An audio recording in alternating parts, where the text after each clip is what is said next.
I just finished watching every single UFC pre-fight press conference for UFC Vegas 82 this weekend, and guys, today I'm going to give you some takeaways from each fighter. We're not going to talk about every single fighter. For example, Brendan Allen, there was nothing to take away from, but we're going to take a look at like the fighters' headspaces. What are they thinking? How are they coming in? How are they looking? We're going to talk about all of that, and maybe if you want to take a look at it from a betting perspective, you can get an idea of somebody's training camp, although I will spoil it a tiny bit for you today. Most press conferences were pretty quick, so this is going to be on the shorter side of the video, but still, I thought there were some interesting takeaways, guys. If you'd like to skip to a particular fighter, timestamps will be there in the pinned comment, description down below, wherever you want to find the timestamps. We're going to get them to these fighters in just a second. Before we do, though, I do want to say, hello, everybody. Welcome back to another video. If you are new here, my name is Kyle. I'm your guy with too many YouTube channels.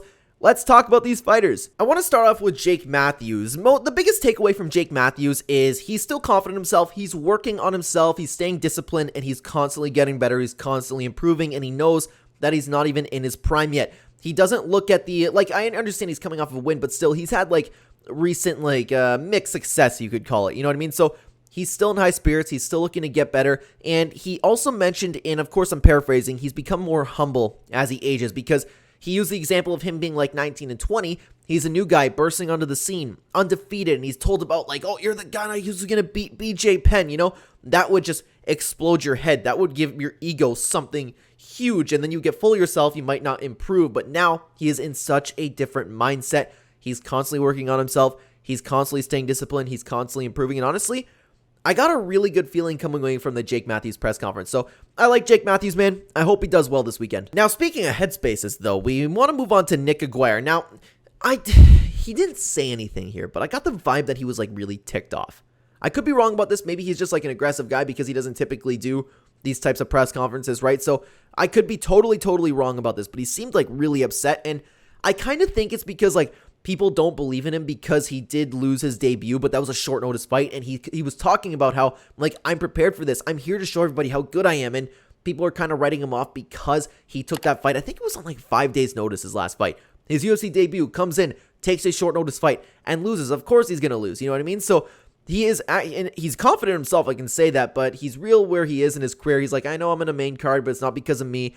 It seems like this guy really wants to prove something, and he's a little bit upset about being an underdog and stuff like that. So I could be wrong about the way I'm taking this. So please, honestly, if you've watched a press conference, let me know what you think about this down below. I get the vibe that it's a little bit more on the negative side. Now, when it comes to Amanda Ribas, honestly, there was only one takeaway from it, and she's moving on to her next fight. And she had one takeaway from the loss that she recently had, and she can't stop moving forward. She can't stop slowing down. She can't let herself get away from the fight at all. And honestly, I know I'm not an MMA fighter. Well, I am, but I know I'm not a UFC caliber. I know I'm not there, but is that really a good game plan? She's very chinny, especially for in the women's division. What if she just gets cranked, especially with her opponent who actually has some okay power? I don't know how I feel about that. I am so sorry. I didn't realize that my dog was licking herself behind me. Crazy. My apologies for that. Anyways, let's move on to Jordan Leavitt. Something that I did like from Jordan Leavitt, honestly, is I like how honest he is. He's honest that the potential for him to get outstriked is here. He was honest about the potential of him getting knocked out and joking about forgetting the books because he's talking about he has a hobby for books. He was honest about times in his career where he's I didn't train as hard as I should. So when this guy has his lows, he's really taking accountability for it. And he was honestly even honest about not having common sense where it's hey, if I don't do this in a fight, Jordan Leavitt was actually I feel and I've listened to Jordan Leavitt talk before, but now I'm kind of of the sense, and I heard my dog licking. I didn't know if, apologies, guys.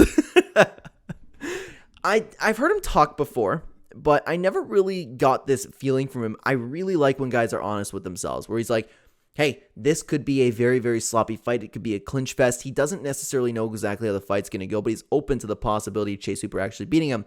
I understand a lot of fighters also think that, but you would just have to go watch the press conference, to be honest with you, for Jordan Leavitt. Out of everybody here, I would go watch Jordan Leavitt's press conference because the dude, he's very real. He's very real about what's going on, and having that awareness is very good coming into a fight. You're prepared for the fight. You know what can happen. You can do your best to win, you know? So I actually got a good feeling from Jordan Leavitt. Now, I do want to talk about Paul Craig. Now, Paul Craig had a half-hour-long press conference, so I was sick. There's going to be so much to take away from here, but he spent most of the time talking about UK MMA and the stories, which honestly was entertaining. He ended up doing an Arnold impression, and there was another impression that he did that's escaping me at the moment, but it was actually really funny. The whole thing was entertaining, but really the only takeaway from it is he spent a short amount of time talking about Brendan Allen.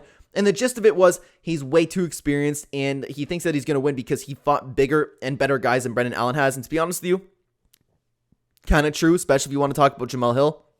You know, I think Paul Craig does have a good point there. And maybe we should take a little bit more of a look into that when going into this fight. But I still don't know who's going to win that, man. 50-50 fight. But Paul Craig is very confident in himself. He thinks that he's fought better guys than Brendan Allen. But he's prepared for Brendan Allen. So that's a very interesting takeaway. I hope Paul Craig gets the win, guys. Now, the last fighter that I do want to talk about is Chase Hooper. Now, this could just be me. This could be me. I could be just crazy, okay? Is he looking like a little chattier to you? Like Chad? Like looking like a Chad, like the jawlines there? Maybe I just never noticed it. Maybe it was the lighting. I don't really know, but Chase Hooper seems to like be aging a little bit. I could be wrong. Could be totally wrong about that, but other than that, pretty much the only thing that you could take away from Chase Hooper is he went on, and this is something that he spoke about in the past, where he's at the new weight division now, so he's spending time instead of just focusing on losing weight, focusing on his diet. He's actively improving his skills everywhere, so that is very good, and it was very evident in his last fight how much that he's improved, so I'm expecting him to continue that, and he seems like really happy with this new weight division. He seems really happy, like really, really good mindset around the whole thing, and honestly, I like what I've seen from Chase Hooper, and I expect him to be even more improved coming into this weekend. But guys, with that being said, that is all the fighters that I wanted to talk about for UFC Vegas 82 today. Let me know what you thought about any of these press conferences down below. If you've seen them, what do you think about what I've said about them? Let me know if there's any takeaways that you had. I'd love to talk about it in the comment section, guys. Thank you so much for watching this video on the screen right now. If you'd like to continue watching the Clenbat channel, there'll be 2 videos for you on screen to check out. I will see you either there or in the next video, everybody. Take care.